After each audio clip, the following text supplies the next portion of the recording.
All right.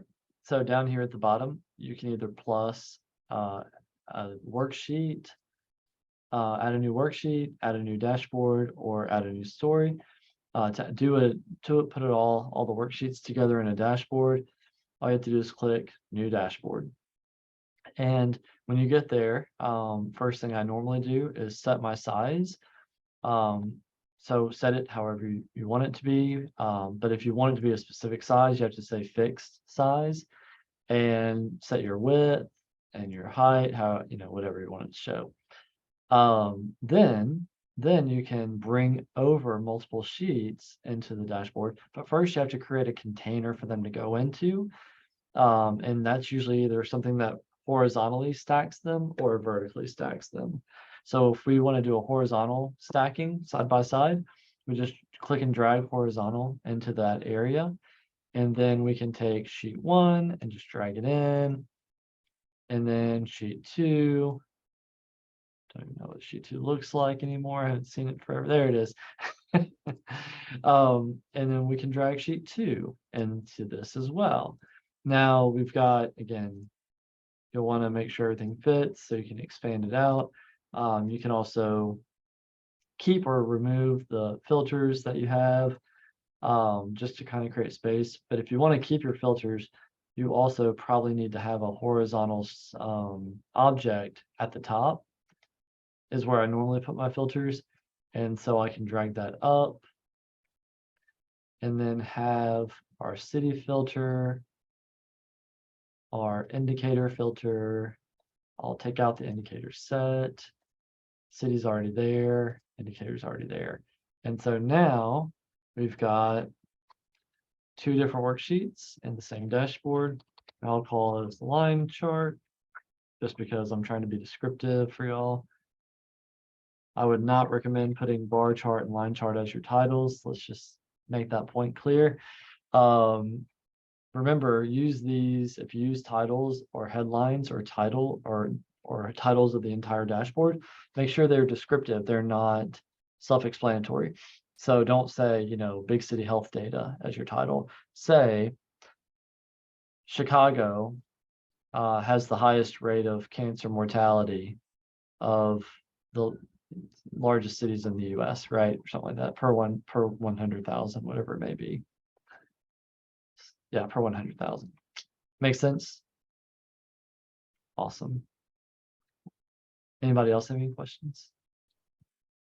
This is just a random general question. I never create a container first. I just start throwing sheets out there.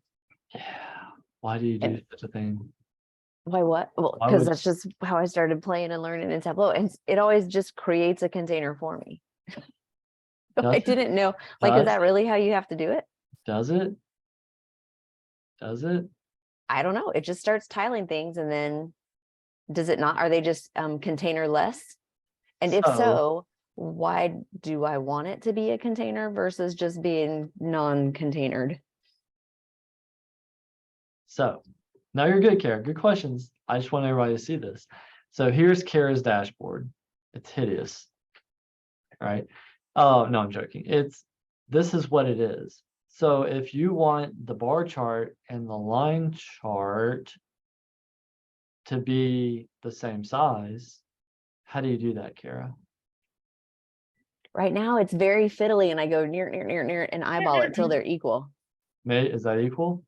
I mean, sure. I don't know. Who knows? If you go with Eric's chart, right? We can exclude Chicago for this one. Because it is in a horizontal, if you click on layout, the layout tab, and then you find your horizontal chart here, right here, you see how I clicked it? And it pulls open that little blue menu.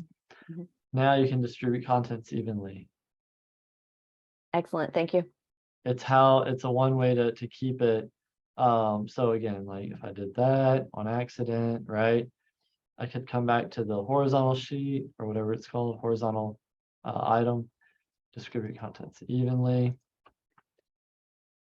And you don't have to go like Kara does. Thanks. Saving me loads of time, I'm sure. Yeah. Does that make sense, y'all? So one thing we haven't really talked about, we focus more on the dashboard tab, but the layout tab is also important for that reason, right? Everything you put in a dashboard is going to be somewhere in this hierarchy. Okay. It's somewhere in the hierarchy. There's your filters. That's your blank horizontal container, just to kind of keep those to the left. That's one, that's another. And then everything is in this tiled workspace. Now, if you want to see a little, anybody want Lanyap real quick? Okay. If you want to create a border for whatever reason, here we go. Oh, poor Chicago. It's no longer there. You can create a horizontal object, float it, reposition your stuff. That horizontal object is still right here, right?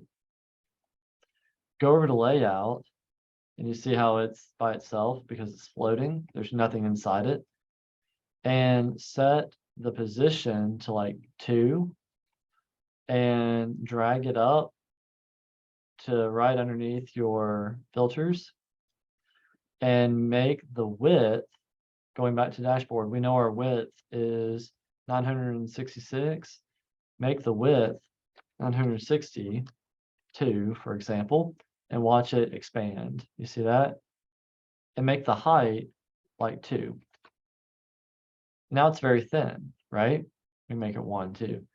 The border we can put on as an actual solid line border, pretty thick, and whatever color you want. When you click off of it,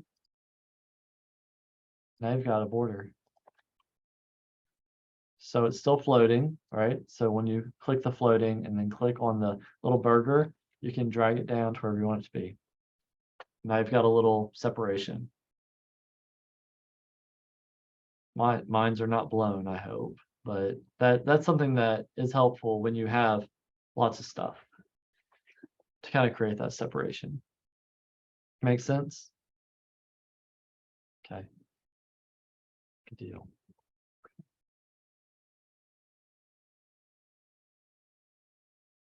All right.